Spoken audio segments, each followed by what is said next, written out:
రైతులే.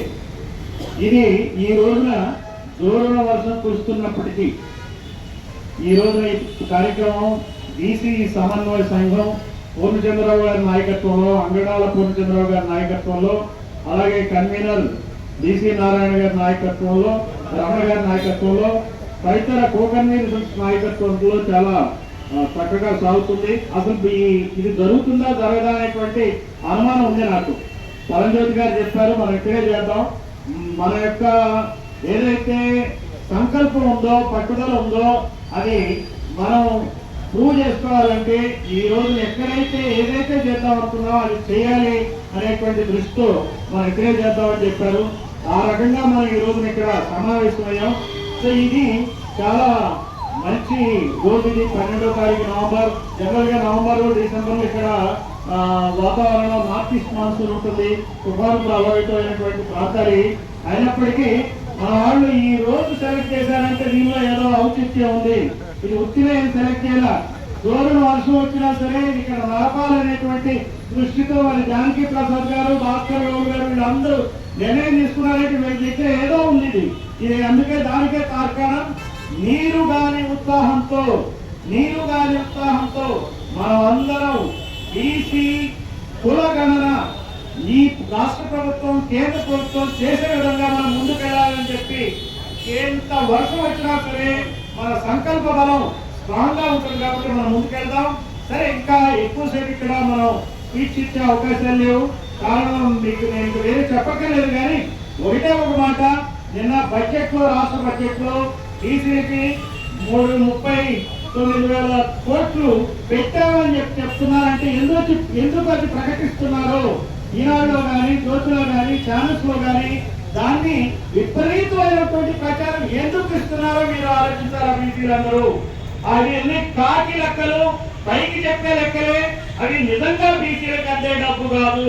మీరు ఇంకో మాట కూడా నేను చెప్తున్నా, మనం కులగలని అడుగుతుంటే క్యాస్ట్ స్కిల్ సెన్సెస్ చెప్తున్నారు, స్కిల్ సెన్సెస్ చేస్తామంటున్నారు. నైపుణ్య గణన చేయడానికి పెద్ద అవసరమే లేదు. అలానే ఈ మేము 39,000 కోట్ల బీసీలకు ఇస్తున్నామని చెప్పి పెద్దగా ప్రచారం చేసుకోవాల్సిన అవసరం లేదు. కావాలనే కులగణన చేయకూడదనే ఈ జనాభా దామాషా పద్ధతిలో బీసీలకు అధికారం పంచకూడదనే ఈ ప్రచారం ఈ రోజున రాష్ట్ర ప్రభుత్వం చేస్తుంది. ఈ మోసం నుంచి మనం చాలా జాగ్రత్తగా ఉండాలి. ఎందుకంటే మనం ఈ రోజున ఒక నెల్లూరు జిల్లా తీసుకుందాం. ఒక కుల ప్రాబల్యం ఎట్లుంటుందో చూడండి నెల్లూరు జిల్లాలో. ఇక్కడ నెల్లూరు జిల్లాలో మన పేరు ఏం పేరు పెట్టుకున్నాం? పొట్టి శ్రీరాములు జిల్లా, అంతే కదా? అంతే కదండి, పొట్టి శ్రీరాములు నెల్లూరు జిల్లా అంటాం. ఇక్కడ వైశ్య సోదరులు ఉన్నారా? వైశ్య సోదరులు ఎవరైనా ఉన్నారా? ఉంటే చేతులు ఎత్తండి. చేతులు ఎత్తున్నారు కొంతమంది, నాకు కనపడుతుంది. కనపడకుండా ఎత్తుతున్నారు. ఒకటే మంత్రి చెప్తా, ఆయన అసూలు మాట్లాడు ఆంధ్ర రాష్ట్రాన్ని తేవడానికి. కానీ ఈ జిల్లాలో ఒకే ఒక్కరు వైశ్య ఎమ్మెల్యే అయ్యారు. గత 16 ఎన్నికల్లో 128 మంది ఎమ్మెల్యేలు అయితే ఒకే ఒక్కరు అయ్యారు. అదే రెట్లు అయితే 93 మంది అయ్యారు. 93 మంది అంటే 75% ఎమ్మెల్యేలు నెల్లూరు జిల్లాలో రెట్లే అయ్యారు. అంటే ఏంటంటే 75% రెట్లు ఉన్నారా ఈ రాష్ట్రంలో? ఓన్లీ 1% కూడా వైశ్యులు లేరా? ఇక్కడ బీసీ 50% లేరా? మరి బలిజలు లేరా? ఎందుకు యాదవులు లేరా? గౌట్లు లేరా? ఎందుకు ఎమ్మెల్యేలు కావట్లా? ఇది కావాలని కుల ఆధిపత్యంతో ఈ రోజున నెల్లూరు జిల్లా నడుస్తుంది. నెల్లూరే కాదు, రాయలసీమ మొత్తం రెడ్ల ఆధిపత్యంతో నడుస్తుంది. మరి మధ్యాంధ్ర అంతా కమ్మల ఆధిపత్యంలో నడుస్తూ ఉంది. ఈ 2 కులాల ఆధిపత్యంలోనే ఈ రోజు పాలన ఉంది. అందుకే మనకి ఒట్టొట్టి మేనిఫెస్టోలు ఇస్తారు.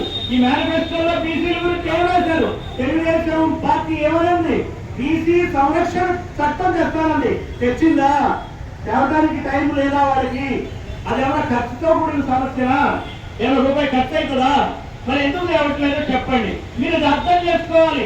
బీసీల పార్టీ టీడీపీ అనుకుని భావిస్తున్న బీసీ సోదరులందరూ అర్థం చేసుకోవాలి, ఇది మన పార్టీ గానే కాదు. అది నిజంగా మన పార్టీ అయితే సరే, మన పార్టీ అంటే ఎట్లుంటుందో చెప్తా.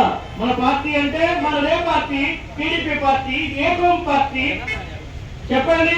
కమ్మోళ్ళది కమ్మ పార్టీ, మన పార్టీ కమ్మ పార్టీ టీడీపీ కాబట్టి టీటీడీ ట్రస్ట్ బోర్డ్ చైర్మన్ చేయాలంటే మనవాడికి వేయాలి. మనవాడు ఎవరిక్కడ? ఒక కమ్మ. అలాగే మనవాళ్ళను సభ్యులు చేయాలి. 3 కమ్మ సభ్యులు చేశారు అంటే 4 కమ్మలు టీటీడీ బోర్డులో ఉంటే ఈ కమ్మలకి 10ంతలున్న బీసీలు, 10ంతలున్న బీసీలు ఎంతమంది సభ్యులు కావాలో చెప్పండి నాకు. 40 మంది కావాలి. కేవలం 5-6 అయ్యారు. ఎందుకు జరుగుతుంది ఎట్లా మీరు ఆలోచించాలి. రెడ్ల ప్రభుత్వం లేకపోయినా రెడ్డి సామాజిక వర్గం ఆయనకి ఎండో మినిస్టర్ ఇక్కడి నుంచే మీ జిల్లా నుంచి అయ్యాడు ఆయన. ఆయనే కాదు, ఆయనతో పాటు మొన్న 24 మందిని ఈ ట్రస్ట్ బోర్డ్ లో నామినేట్ చేశారు కదా. ఈ 24 మందిని ట్రస్ట్ బోర్డ్ లో నామినేట్ చేస్తే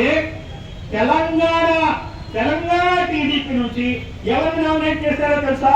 నర్సిరెడ్డి. తెలంగాణలో బీసీలు లేరా? తెలంగాణలో బీసీల పార్టీ టీడీపీ పార్టీ కాదా? నర్సిరెడ్డిని ఎందుకు చేశారు? అలానే తెలంగాణ జనసేన నుంచి ఎవరు చేశారో తెలుసా మీకు?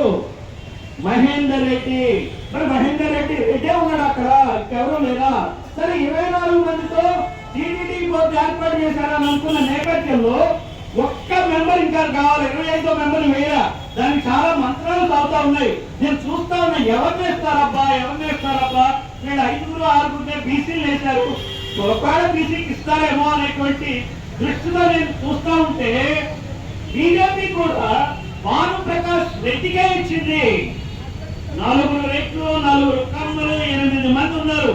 కమ్మలు కూడా దేశ విదేశాల్లో ఎక్కడో ఉన్న ఎన్ఆర్ఐ కమ్మకి ఇస్తారా? నాకు చెప్పండి. అంటే ఇక్కడ లేరా కమ్మ?